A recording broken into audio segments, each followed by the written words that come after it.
Good morning, students. Today we are going to start our third chapter, that is retaliation and struggle of British Empire. The word retaliation means pratikar, badla lena, and the word struggle means संघर्ष. संघर्ष किसका? British empire. Students, जैसे हम जानते हैं British empire, British is not our country, it is a western power. Western European continent में पड़ता है. Britain is a name of a country. वो यहाँ पर आए थे इंडिया में. इंडियन कॉन्टेक्स्ट में हम बात करेंगे. तो वो यहाँ क्यों आए, पहले ये समझ लेते हैं. The western country discovered colonies to fulfil their economic goals and later on to set up their empire at this place. Western countries जो हैं, वेस्टर्न कंट्रीज़ जैसे हम बात कर रहे हैं इंग्लैंड, ब्रिटिश की बात कर, ब्रिटेन की बात कर रहे हैं, वो यहाँ इंडिया क्यों आए, उन्होंने यहाँ पर आके क्या करा. यहाँ पर देखो वर्ड आ रहा है कॉलोनी. कॉलोनी मीन्स होता है व्हेन वन कंट्री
अब हम बात करते हैं students, struggle between Indian rulers and the Britishers.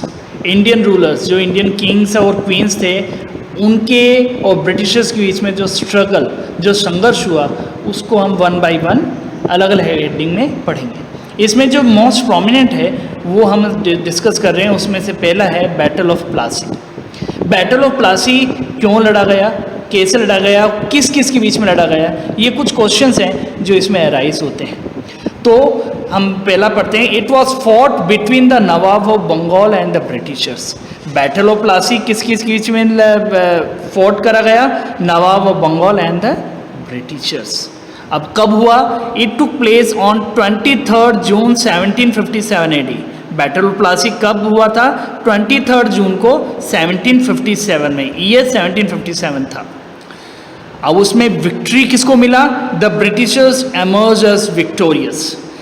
Nawab of Bengal हार गया और ब्रिटिशर्स जीत गए। Mir Jafar appointed as a new Nawab of Bengal. अब जब बंगाल का नवाब हार गया तो नया नवाब ब्रिटिशर्स ने अपनी चॉइस से रखा, और वो चॉइस उनका क्या था, मीर जाफर। मतलब 1757 में नया नवाब बंगाल को मिल गया, उसका नाम था मीर जाफर। अब हम कुछ आगे बढ़ते हैं। अब सेकंड बैटल जो है वो है बैटल ऑफ बक्सर। अब वही क्वेश्चन है, क्यों हुआ, किस किस के बीच में हुआ, कैसे हुआ, कब हुआ, ऐसे कुछ क्वेश्चंस हैं, वो हम उसको बैटल ऑफ बक्सर के बारे में भी पढ़ेंगे। Disputes related to financial issues and grant of concession began to rise between Nawab Mir Qasim and the Britishers.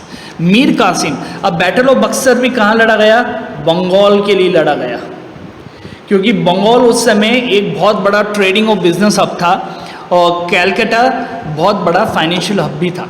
तो क्यों लड़ा गया, जो बंगाल नवाब बंगाल था मीर कासिम, उसके और ब्रिटिशर्स के बीच में कुछ बिजनेस रिलेटेड फाइनेंशियल इश्यूज हो गए, और कंसेशन मतलब जो रियायत दी जाती है, ऐसे कुछ इश्यूज पे दो नवाब और ब्रिटिशर्स के बीच में, ईस्ट इंडिया कंपनी के बीच में डिस्प्यूट्स हो गए।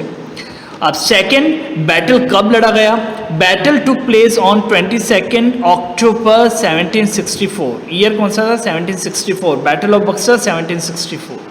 अब इसमें थर्ड क्वेश्चन आता है, कौन जीता, the Britisher emerged as victorious. मतलब नवाब ऑफ बंगाल फिर से हार गया और ब्रिटिशर्स फिर से जीत गए। The battle prove to be a big setback for Indians. और सेकेंड बार बंगाल, पहले तो बैटल प्लासी भी हार गए, अब बक्सर भी हार गए, तो ये बहुत बड़ा सेटबैक था इंडियन रूलर्स के लिए, इंडियन पीपल के लिए। After this battle Britishers got the revenue rights of Bengal, Bihar and Orissa. तो उन्होंने, मतलब बंगाल, बिहार, उड़ीसा, ये हमारे ईस्टर्न स्टेट्स होते हैं, ये सारे बंगाल, बिहार, उड़ीसा हमारे ईस्ट इंडिया में आते हैं। ये तीनों स्टेट्स हमारे ईस्ट इंडिया में आते हैं, मतलब ब्रिटिशर्स ने हमारे ईस्टर्न टेरिटरी इंडिया का कैप्चर कर लिया, और वहाँ के रेवेन्यू राइट्स, जो tax collect, revenue rights means tax collection करने का राइट्स, पूरा अधिकार ब्रिटिशर्स ने अपने हाथ में ले लिया। अब नवाब का कोई रोल नहीं रहा। As a result Indian trade and industry experiences setback, और इसी के कारण इंडियन ट्रेड, जो लोकल ट्रेडर्स थे, ये लोकल इंडियन इंडस्ट्री थे, उनको बहुत बड़ा सेटबैक लगा, उनको बहुत बड़ा लॉस हुआ। अब हम थर्ड आगे बढ़ते हैं।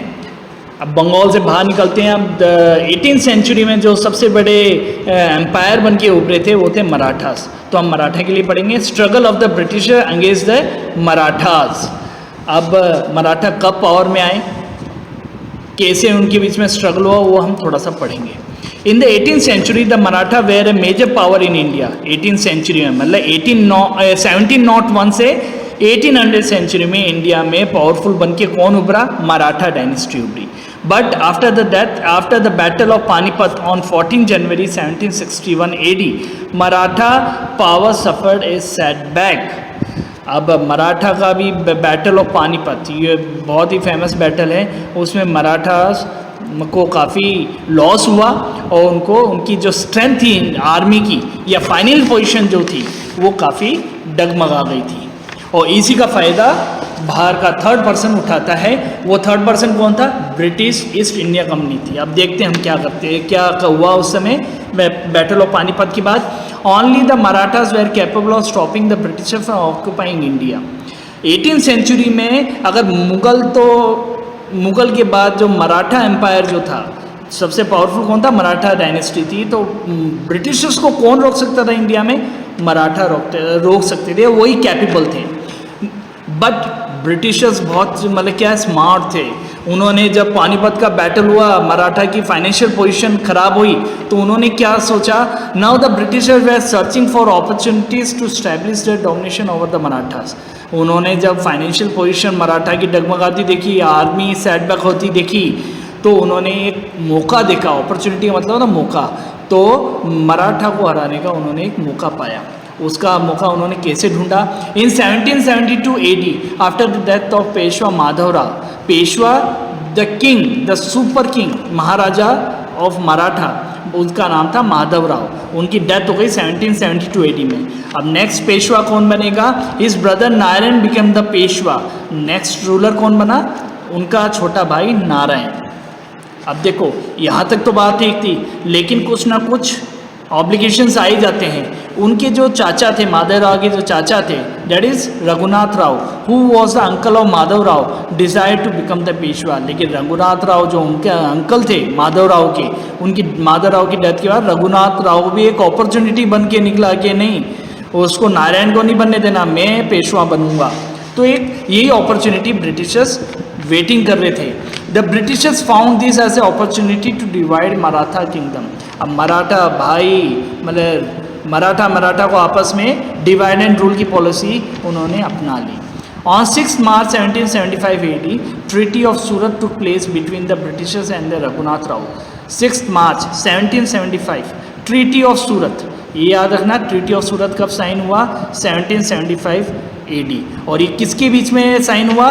Between the britishers and the Maratha. Maratha भी याद रख सकते हैं, रघुनाथ राव भी याद रख सकते हैं, या ब्रिटिशर्स और मराठा के बीच में 1775 में ट्रीटी ऑफ सूरत साइन करा गया था। अब इस ट्रीटी में एक एग्रीमेंट, ट्रीटी मीन्स एग्रीमेंट, क्या डिसाइड हुआ था?